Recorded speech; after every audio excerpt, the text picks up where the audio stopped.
This is the reading of the first letter from John, chapter 3, verses only.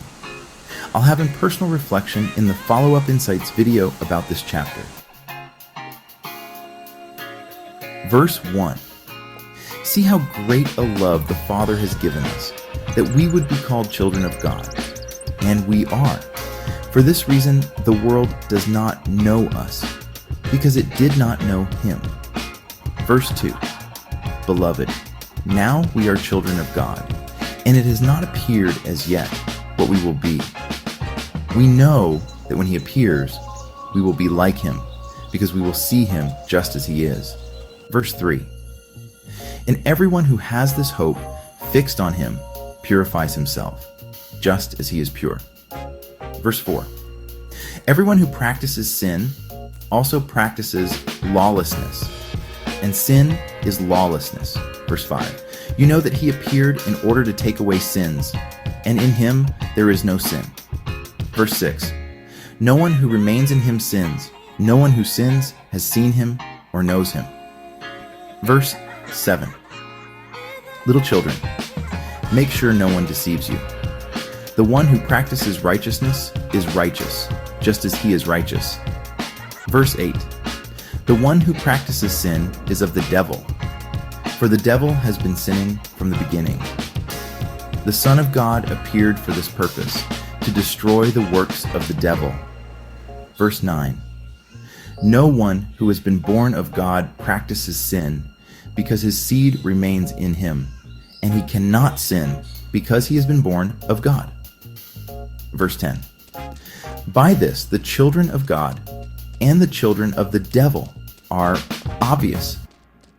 Anyone who does not practice righteousness is not of God, nor the one who does not love his brother. Verse 11.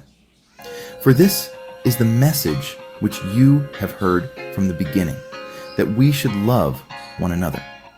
Verse 12.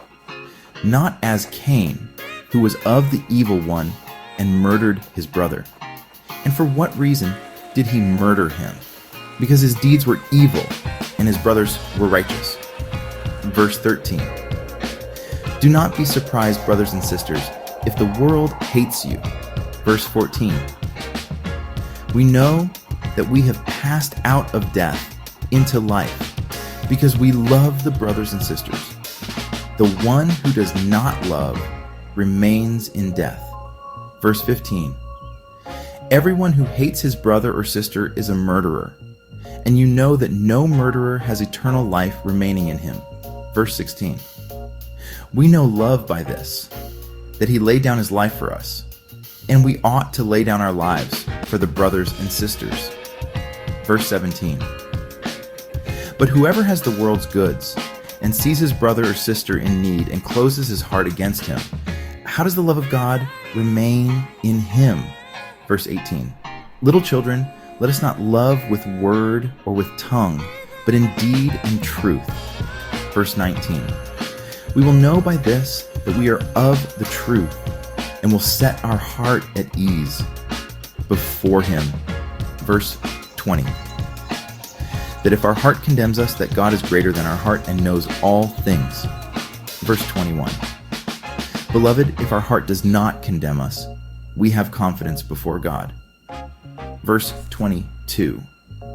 And whatever we ask, we receive from Him, because we keep His commandments and do the things that are pleasing in His sight. Verse 23.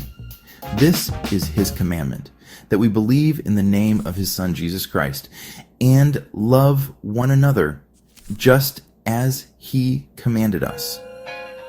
Verse 24. The one who keeps His commandments remains in Him, and He in him. We know by this that He remains in us, by the Spirit whom He has given us. Thank you for listening. For more insights and personal reflections, please check out our Insights video.